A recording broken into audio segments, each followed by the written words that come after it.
sahabat gereja YouTube dan kesaksian rohani. Sebelum memulai video ini, saudara tolong bantu klik tombol subscribe ya, dan klik tombol loncengnya, agar ketika video baru muncul akan terupdate. Dukung channel ini untuk 1 juta subscribe dan terus memuliakan nama Tuhan Yesus di media sosial, khususnya YouTube. Terima kasih, Tuhan Yesus memberkati.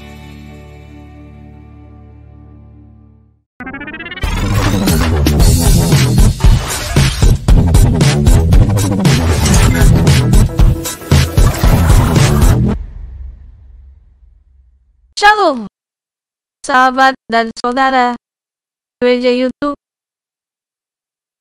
yang sangat luar biasa. Hari ini kita bisa berjumpa kembali untuk memuliakan nama Tuhan Yesus Kristus dengan kesaksian kebaikan Tuhan Yesus yang dialami oleh banyak orang. Kali ini, kisah ini yang akan dibagikan adalah kisah yang sangat luar biasa. Bagaimana ketika mengalami satu ujian, pergumulan yang hebat, tentu itu adalah pergumulan yang sangat luar biasa.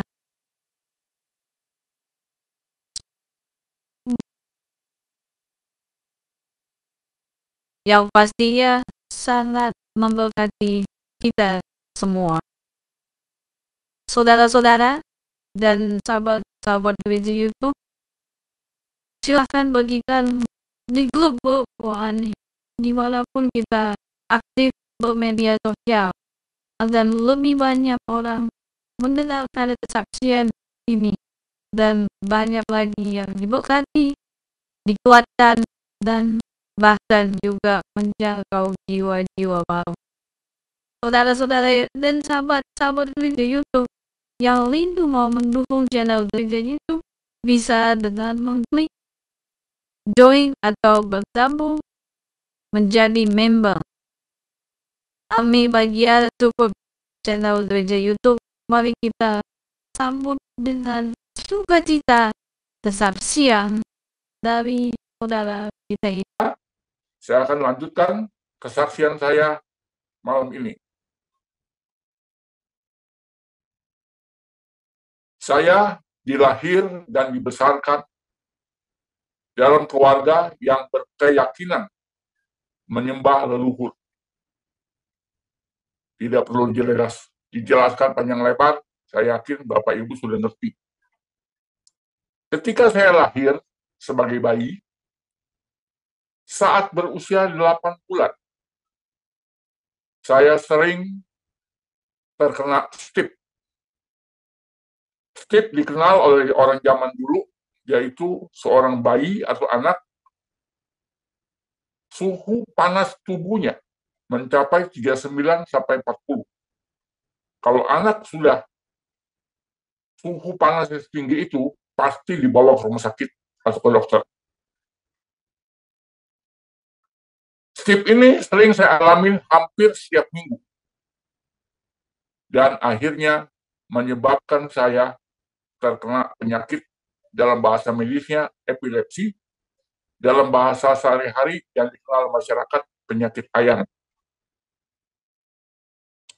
Karena pada masa itu, masa saya kecil, teknologi dokter belum secanggih sekarang. Masih terbatas. Jadi pengobatan penyakit ayan ini masih banyak kendala yang dihadapi. Jadi ya untuk mengalami kesembuhan masih tanda tanya yang cukup besar lah buat kita semua saat itu. Dan penyakit ayan ini setelah menjadi orang percaya, saya baru tahu sudah tercatat di dalam Alkitab rupanya. Ya, Pak Franky bisa tampilkan dari Matius 17 ayat 15 dan 18. Saya buka dulu Pak ya, Matius 17. Matius 17 ayat 15 dan 18. ayat Untuk 15 menyingkat waktu, saya dan pakai 18. 2 ayat saja. Baik, sudah ya? Ya, demikian firman Tuhan. Katanya, yaitu kata daripada ayah daripada anak yang sakit ayam ini. Tuhan, kasihanilah anakku. Ia sakit ayam dan sangat menderita. Ia sering jatuh ke dalam api dan juga sering ke dalam air. Ayat 18-nya, setelah Tuhan Yesus dengar keluhan daripada sang ayah, lalu Tuhan Yesus bertindak dengan demikian. Dengan keras, Yesus menegur setan itu, menegur dia. Ya. Lalu keluarlah setan itu daripadanya, dan anak itu pun sembuh seketika itu juga. Amin. Nah, dari firman Tuhan ini kita bisa tahu penyakit ayam ini dari mana datangnya. Nggak perlu dijelasin, udah jelas sekali di sana. Nah, saya singkat ceritanya. Dari usia 8 bulan, lalu saya udah sekolah. Dari ketika saya di TK sampai SD kelas 2, zaman itu saya sekolah di sekolah Tionghoa, ya, yang ada bahasa Mandarinnya di sana ngajar. Jadi kita belajar bahasa Mandarin lebih banyak daripada belajar juga sekaligus saya belajar pelajaran yang lain tentunya. Di saat jam main, saya suka main komedi putar bersama teman-teman di lapangan sekolah. Juga lari-lari di lapangan. Ketika saya terlalu lelah, saya anfal, jatuh, keluar buih dari mulut saya. Teman-teman saya laporin ke guru, lalu guru antar saya pulang ke rumah. Serahkan kepada orang tua saya. Dan ini saya alami berpuluh tahun, dan penyakit ini yang teridap di tubuh saya nggak mau pergi. Seakan membelenggu saya begitu rupa. Hingga 6566 sekolah saat itu terjadi pergolakan di Indonesia. Sekolah Tionghoa banyak yang ditutup saat itu. Entah yang pendidikan hanya SD, SMP, bahkan SMA, banyak yang tutup saat itu. Saya 3 tahun tidak sekolah karena papa mama saya nggak paham mesti sekolah yang berbahasa Tionghoa. Gitu. Ada anak-anak lain, langsung orang tuanya agak modern dikit, disekolahkan ke sekolah Kristen. Saya kagak. Dikirimnya langsung dari sekolah Tionghoa lagi. Akhirnya 69 ada satu sekolah di Jembatan 5 buka ngajarin bahasa Mandarin. Saya masuk ke sana, saya sekolah. Dan di tahun kedua, saya kenal seorang teman satu kelas. Rupanya dia adalah seorang anak remaja yang besar, lahir dan besar di dalam keluarga Kristen. Setelah saya kenalan sama dia ajak saya main ke rumahnya. Setelah dikasih alamat, hari Minggu saya datang ke rumahnya main. Sampai sore. Suatu sore, dia ajak saya pergi ke pos sekolah minggu. Yuk, ikut saya ibadah. Naik sepeda. Dia yang setir sepedanya, saya dibonceng sama dia. Setiap hari Minggu, saya pergi ke sana untuk ikut ibadah. Walaupun firman Tuhan yang ditaburkan, kuping kiri masuk, kuping kanan keluar, kuping kanan masuk, kuping kiri keluar, nggak ngerti. Ya, nggak ngerti. Tapi saya mendapatkan banyak teman jadi suka di situ. Jadi nyamanlah. Sampai 1973, 2 tahun kemudian, saya putuskan untuk dibaptis. Tapi saya salah lagi di sini. Karena kurang paham. Orang lain dibaptis setelah lahir baru, saya dibaptis sebelum lahir baru. Nah, jangan ada yang menyaksikan kesaksian ini, ikuti jejak yang salah ini. Jangan diikuti. Ya, karena saya nggak ngerti, saya jadi salah langkah.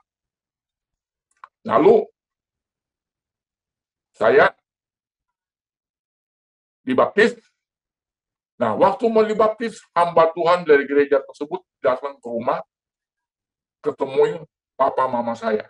Ngasih tahu, anak bapak dan ibu akan dibaptis minggu depan. Papa mama saya kaget. Tapi karena sudah mau dibaptis, mereka juga nggak bisa bilang, nggak boleh, udah nggak bisa. Mama saya bilang, ya biarlah pergi gereja, siapa tahu penyakitnya menjadi sembuh di gereja. Itu harapan seorang ibu.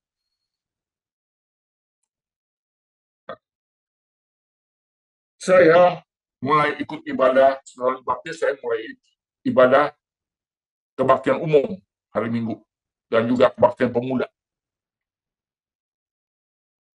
Ya, seperti itu. Firman Tuhan yang masuk, kuping kiri masuk, kuping kanan keluar, nggak ngerti-ngerti. Tapi datang gereja terus, tiap minggu. Seperti perumpamaan yang Tuhan Yesus cerita. Benih yang ditabur jatuh ke tanah. Tanah berbatuan, tanah semak buri, dan lain sebagainya tidak bertumbuh. Ya. Harus bertumbuhnya di tanah yang baik, tapi tidak jatuh terus. Nah, itulah proses. Sampai 1976, usai perayaan Natal, serombongan anak muda dari gereja tersebut ikut retreat yang berlokasi di Cipanas. Tanggal 26 sampai 31 Desember. 2 hari pertama, saya waktu ikut retreat tersebut, ya seperti itu. Firman Tuhan yang ditaburkan oleh pengkhotbah, kuping kiri masuk, kuping kanan keluar. Hari ketiga, siang hari, saat saya bangun dari jam istirahat, karena ada jam istirahat di retreat tersebut, yaitu jam 2, jam 3, jam 4-an gitu lah. Ya, sebelum makan sore. Saya iseng buka Alkitab. Kalau kata orang-orang di luaran, buka Alkitab cap-cip-cup namanya. Karena belum pernah baca Alkitab. Karena bukan orang Kristen pula. Ya, Pak, jangan ada yang ikuti yang menyaksikan saksian ini. Nah, begitu saya buka sampai di Matius 12 ayat 31. Demikian firman Tuhan. Kalau Pak Franky bisa tampilkan, juga alangkah baik. Iya, Matius 12 ayat 31. baik, Matius 12 ayat 31. Sebab itu aku berkata kepadamu, segala dosa dan hujat manusia akan diampuni. Tetapi hujat terhadap Roh Kudus tidak akan diampuni. Waktu saya baca firman Tuhan ini, saya kaget terkejut. Saya bilang dalam hati, kok bisa ada dosa yang tidak akan diampuni? Saya bingung. Akhirnya malam usai pengkhotbah sampai ke firman Tuhan, diberi kesempatan tanya jawab. Saya tulis pertanyaan itu, saya serahkan ke mimbar. Waktu salah satu pengkhotbahnya, yaitu pendeta Andreas, menerima pertanyaan saya, dia jelaskan demikian. Seseorang bertobat, dia sampai bisa bertobat dilahir barukan, itu butuh karya Roh Kudus di dalam hatinya. Roh Kudus menggerakkan hati dia saat dia ikut KKR, saat dia ikut retreat, dan lain sebagainya. Namun dia mengeratkan hati berkali-kali, bahkan berpuluh kali, mungkin berpuluh tahun. Ya, keraskan hati seperti Raja Firaun. Akhirnya dia mati. entah karena kecelakaan, entah karena sakit penyakit, atau apa saja.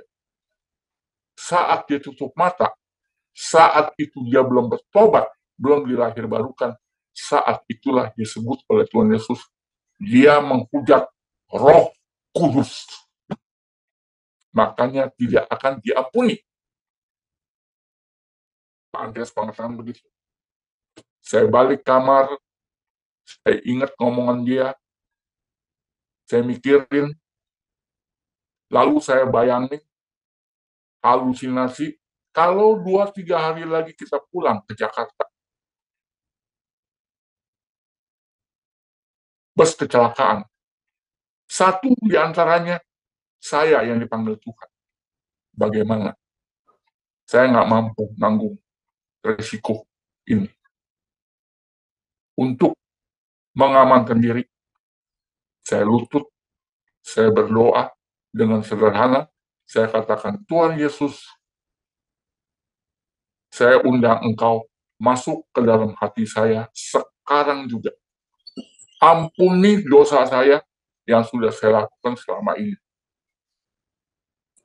Dalam nama Yesus saya berdoa. Amin. Begitu. Amin. Roh Kudus bekerja sesuatu di hati saya, membuat saya sukacita yang tiada tara, yang nggak bisa saya lukiskan di sini. Saya yakin Bapak Ibu yang pernah mengalami proses ini pasti tahu arti sukacita yang saya gambarkan. Setelah itu kami pulang ke Jakarta. Mulai awal tahun 1977, saya mulai berdoa dengan rutin, memohon belas kasihan Tuhan untuk menyembuhkan sakit penyakit saya ini, sakit epilepsi saya ini. Namun, dari 1977 sampai 1996, hampir 20 tahun, saya belum disembuhkan. Kenapa? Karena sayanya nggak yakin. Padahal di doa semalam suntuk, di doa puasa, para pendeta di gereja tumpang tangan doakan saya. Tapi sering terbersit kerjaan iblis di otak saya. Apa iya? Cuma tumpang tangan begini sembuh.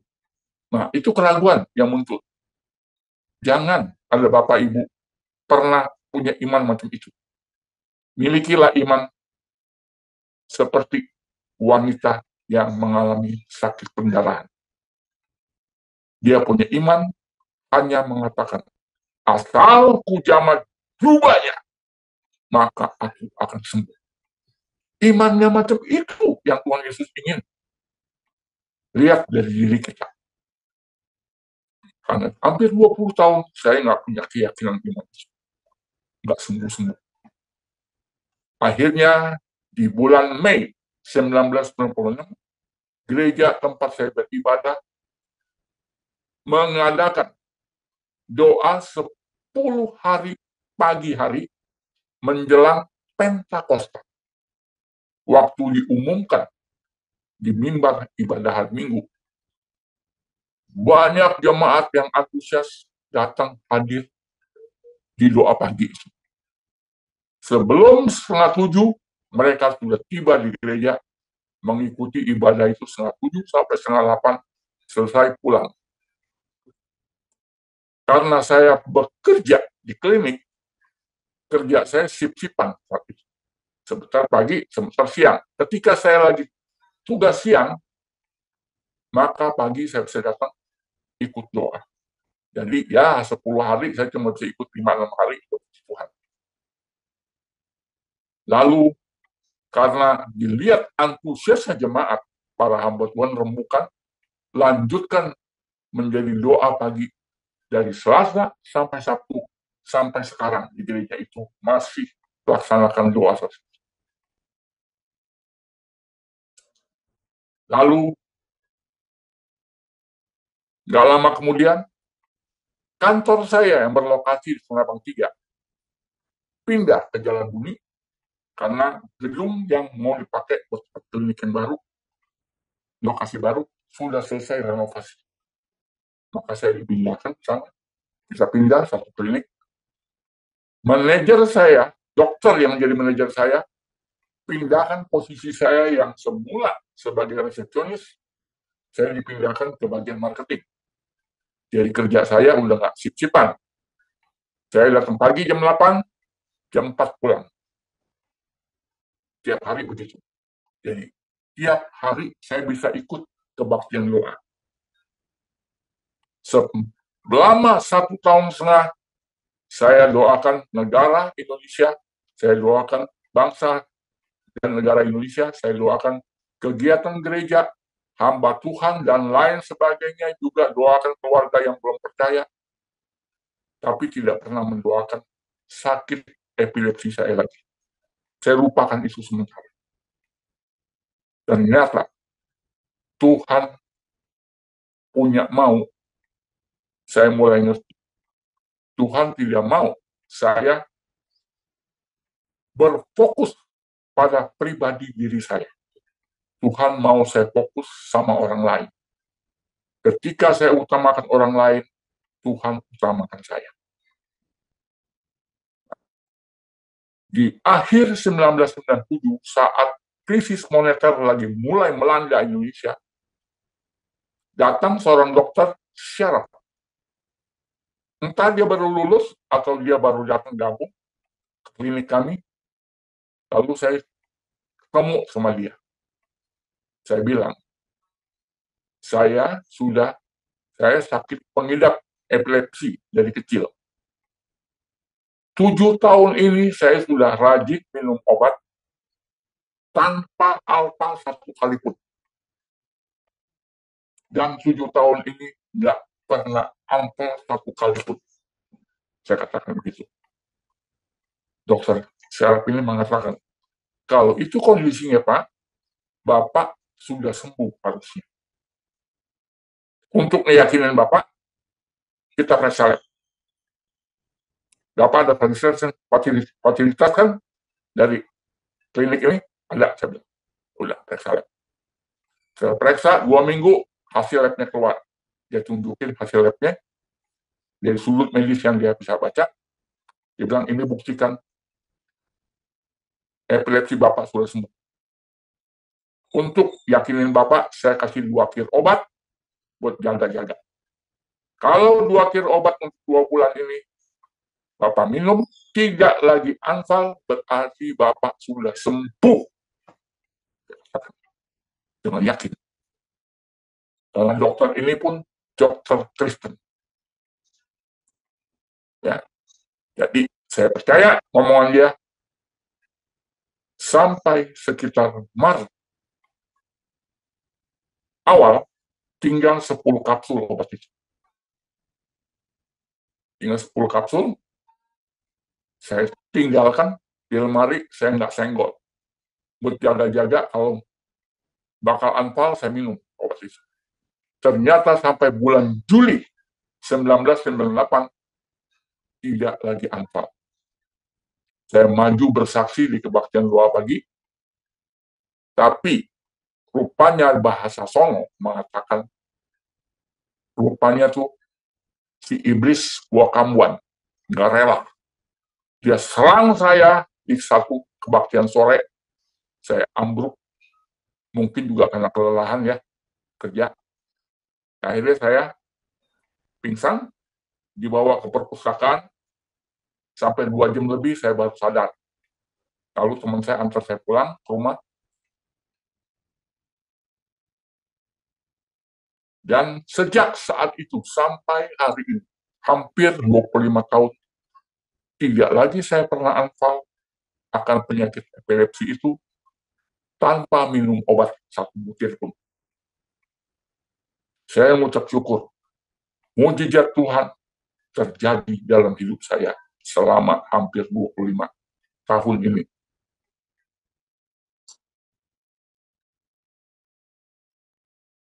Dan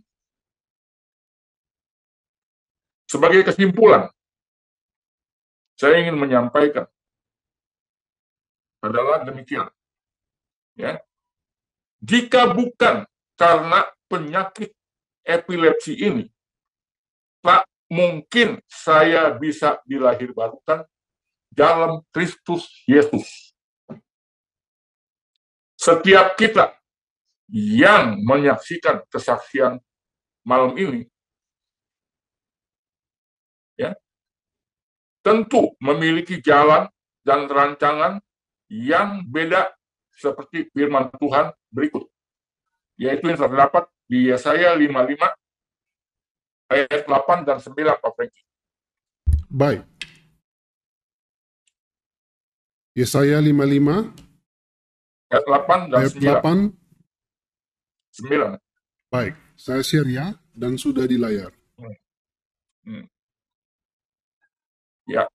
Sebab rancanganku bukanlah rancanganmu, dan jalanmu bukanlah jalanku. Demikianlah firman Tuhan. Seperti tingginya langit dari bumi, demikianlah tingginya jalanku dari jalanmu, dan rancanganku dari rancanganmu. 44 tahun penyakit epilepsi seakan membelenggu diri saya seperti umat Israel, ya, yang berkeliling di padang gurun 40 tahun lamanya.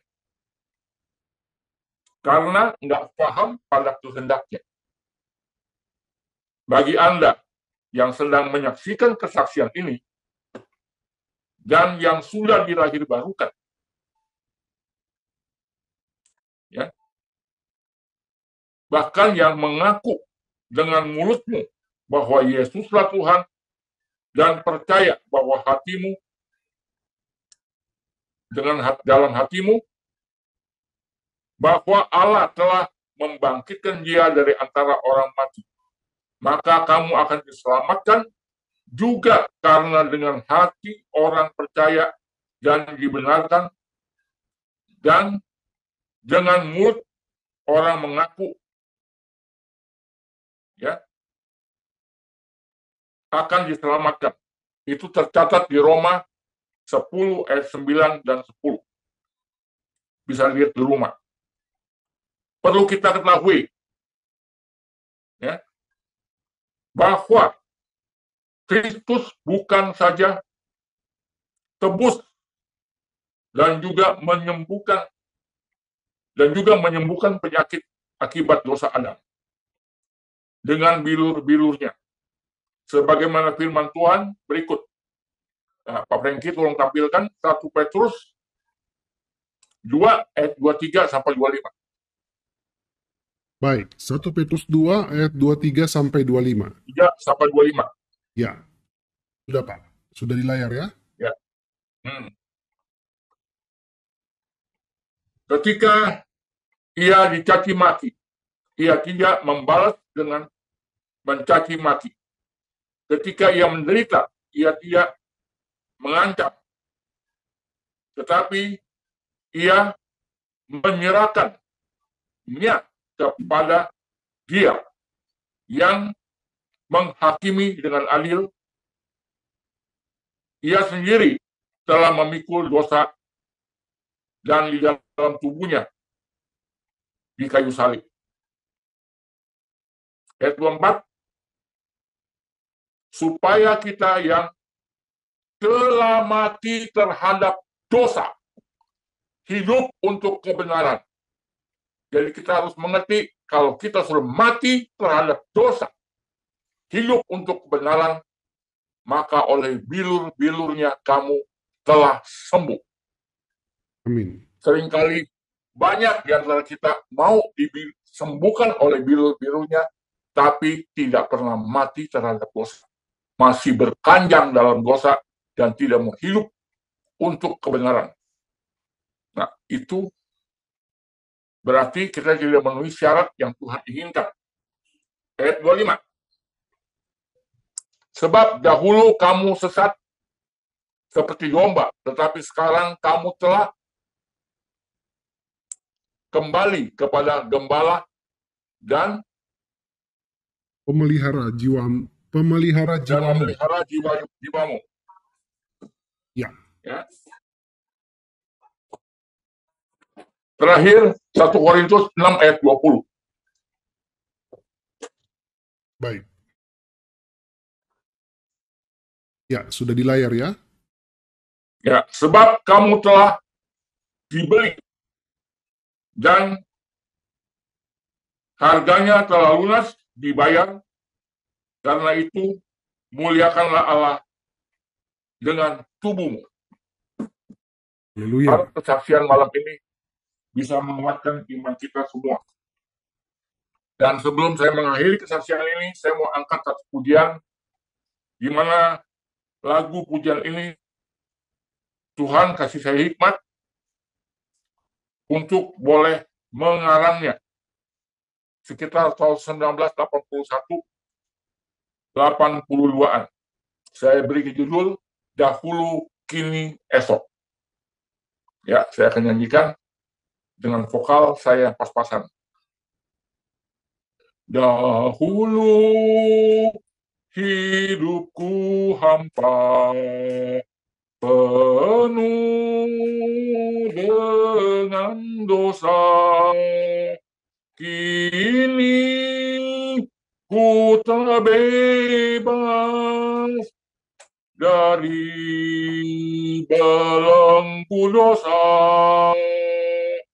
Bahagia hidupku kini, sejak ku terima Yesus. Dialah juru selamatku yang mati demi dosaku. Ku tak mau lagi jadi hamba dosa. Ku hanya ingin jadi hamba Tuhan, hidup di dalam Tuhan, penuh sukacita yang tak dapat diberi oleh dunia.